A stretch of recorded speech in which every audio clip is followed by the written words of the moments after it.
Husband wife हो या girlfriend boyfriend, इन रिश्तों में ना प्यार और विश्वास होना बहुत जरूरी है। लेकिन आजकल का प्यार दूध के उबाल के समान है। फट से प्यार हुआ, जीने मरने की कसमें साथ में खाई और कुछ दिन के बाद बोर होकर ना एक दूसरे को छोड़ दिया।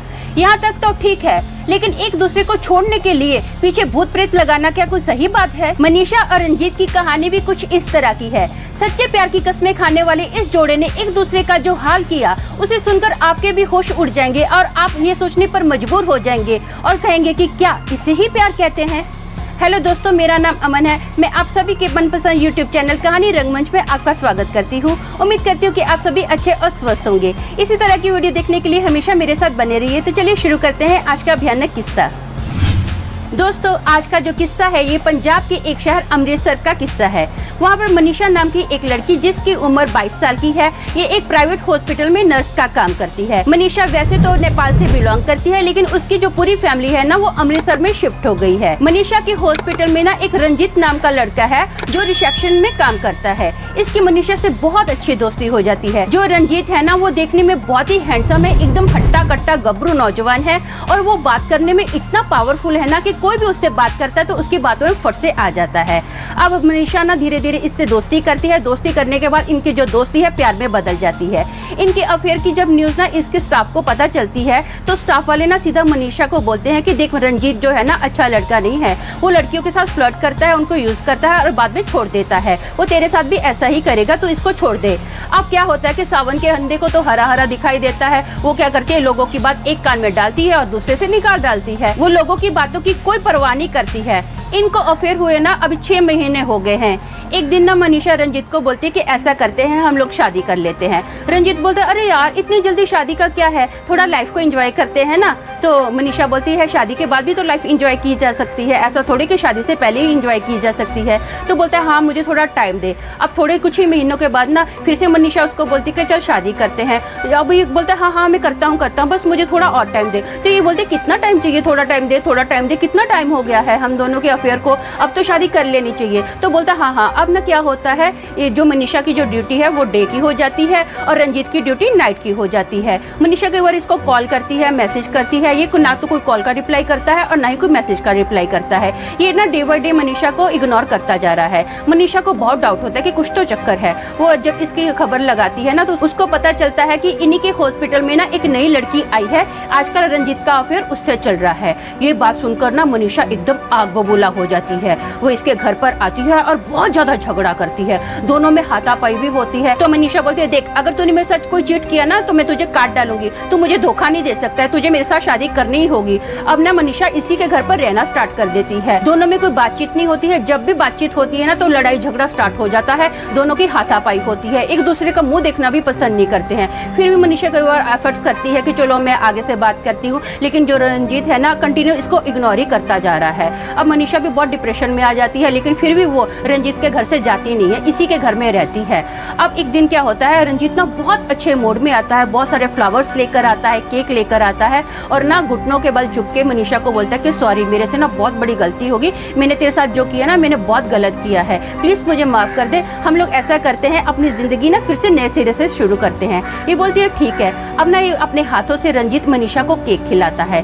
केक खिलाने के बाद बोलता है, आज ना मैं पूरी रात तेरे साथ ही रहूंगा, मैं जॉब पर नहीं जाऊंगा। तो बोले ठीक है। अब सुबह होती है, मनीषा बोलती है कि मुझे तो जॉब पर जाना पड़ेगा, मैं जॉब पर जाती हूँ। बोले ठीक है। अब ना मनीषा पूरा दिन हॉस्पिटल में काम करती है। जैसे ही वो रात के वक्त ना घर आने के लिए बस पकड़ने ही वाली होती है ना, रोड क्रॉस कर रही है, तो पूरे रोड को वो अच्छे से ध्यान से देखती है। रोड पर कुछ नहीं होता है, कोई रिक्शा नहीं, कोई बस नहीं है। अब मनीषा रोड क्रॉस कर ही रही होती है ना तो अचानक से पता नहीं कहाँ से बाइक आता है और उसको उड़ा के ना दूर फेंकता है और कहाँ चला जाता है कुछ पता नहीं चलता है। गिरने की वजह से ना उसको बहुत सारी चोटें आती है, उसके हाथ पैर पूरे छिल जाते हैं, उससे खड़ा भी नहीं होया जा रहा है। तो लोग क्या करते हैं, उसको हॉस्पिटल में एडमिट करते हैं। एडमिट करने के बाद पता चलता है कि मनीषा के पैर पर ना बहुत बुरा फ्रैक्चर हुआ है। उसको प्लास्टर किया जाता है। डॉक्टर बोलते हैं कि ऐसा कर, तू ना कुछ दिन घर पर आराम कर, जॉब पर आने की कोई जरूरत नहीं है। ये बोलती है ठीक है। अब ये रंजीत के घर पर ही जाती है। रंजीत जब मनीषा को देखता ना इस पे और ज्यादा गुस्सा करता है, चिढ़ता है, बोलता है अच्छा वो तेरे साथ तो यही होना चाहिए था। तो दूसरों की नाक में दम करती है ना, तेरा जो हाल हुआ बहुत अच्छा हुआ।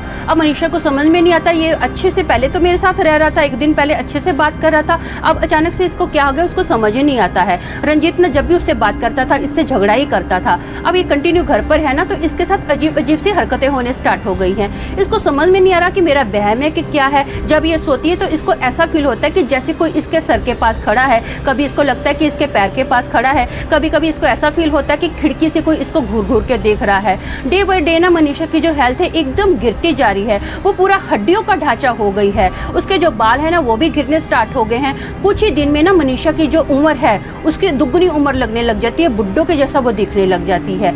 एक दिन ना मनीषा अपनी मम्मी को फोन करके सब कुछ बताती है, तो उसकी मम्मी बोलती है बेटा तू टेंशन मत कर, मैं कुछ ना कुछ करती हूँ। उसकी मम्मी किसी को नहीं बताती, वो एक अगोरी के पास जाती है और ना वो रंजीत के घर पर उस अगोरी बाबा को लेकर आती है। उस दिन ना रंजीत भी बाई चांस घर पर ही होता है। जैसे ही अब अगोरी बाबा आया ना तो मनीषा जोर जोर से चीखने चिल्लाने लग जाती है। उसके जो हाथ पैर है पूरे टेढ़े हो जाते हैं, उसकी अजीब सी आंखों की पुतलियां हो जाती हैं, पूरी सफेद सफेद उसकी पुतलियां हो जाती हैं। और ना वो एक आदमी की आवाज में बोलती है चला जा यहाँ से। तो अगोरी बाबा ना कुछ मंत्र वगैरह पढ़ने स्टार्ट करता है और वो पूछता है कि तू कौन है और तुझे किसने भेजा है। तो जो पिशाच है उसके अंदर आया हुआ होता है ना, वो अपना नाम बताता है और बोलता है कि मुझे ना रंजीत ने भेजा है। वो मनीषा से छुटकारा पाना चाहता था, इसीलिए मैं इसके अंदर आया हूँ। मैं इसको तंग करना चाहता था ताकि ये तंग आकर रंजीत को छोड़ दे। तो अभी रंजीत बोलता है अरे ये क्या है, कुछ भी बोल रहा है ये भूत प्रेत, हाँ ऐसा थोड़ा है, मैंने किसी को नहीं भेजा है। तो जो पिशाच होता है ना वो गुस्से में बोलता है कि जो हाल मैंने इसका किया है ना उससे भी 100 गुना ज्यादा बुरा मैं तेरा हाल करूंगा अगर तू झूठ बोला। तो रंजीत अगोरी बाबा के पैरों में गिरता है और बोलता है कि मुझे माफ कर दो, मेरे से बहुत बड़ी गलती हो गई है जो मैंने ना मनीषा के पीछे पिशाच लगाया है, प्लीज मुझे इससे छुटकारा दिला। तो वो अगोरी बाबा क्या करता है, कुछ मंत्र पढ़ता है, अपने हाथ में एक कलश लेता है और वो मंत्र पढ़ता जा रहा है। जैसे मंत्र पढ़ता जा रहा है ना तो मनीषा के अंदर से एक काला सा धुआं निकलता है और कलश के अंदर चला जाता है। अगोरी बाबा उसको कपड़े से फट से बंद कर रहा है और बोलता है कि अब मेरा काम हो गया है, आपकी बेटी को कोई टेंशन नहीं है, आपकी बेटी एकदम सुरक्षित है। तो मनीषा की मम्मी बोलती है कि देख बेटा अभी ना तू अपने घर पर चल, जो जिंदगी है ना वो साइकिल के 2 पहियों के समान है, अगर एक खराब हो जाता है तो उसको बदल के दूसरा डाल देना चाहिए। तो तू अपनी जिंदगी ना नए सिरे से शुरू कर। तो मनीषा बोलती है मम्मी जिंदगी कोई साइकिल नहीं है, मैंने इससे सच्चा प्यार किया था, मैं इसका भला ही चाहती थी, लेकिन इसने मेरे साथ चीट किया है। तो वो रंजीत को बोलती है मैं तुझे अक्सर गुस्से में बोल देती थी ना कि मैं तुझे काट डालूंगी, लेकिन मैंने तेरे साथ सच्चा प्यार किया है, जा मैं तुझे बख्शती हूँ, तुझे तेरी जिंदगी देती हूँ।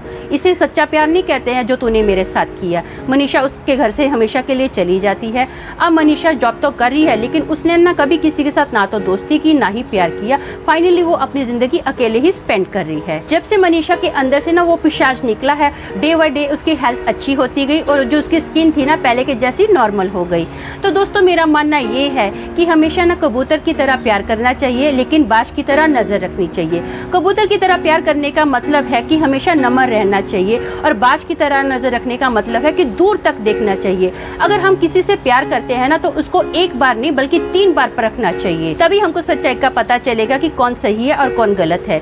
तो आज के लिए बस इतना ही, कल फिर मिलूंगी और एक भयानक किस्से के साथ। तब तक के लिए शालोम, शांति और सलाम।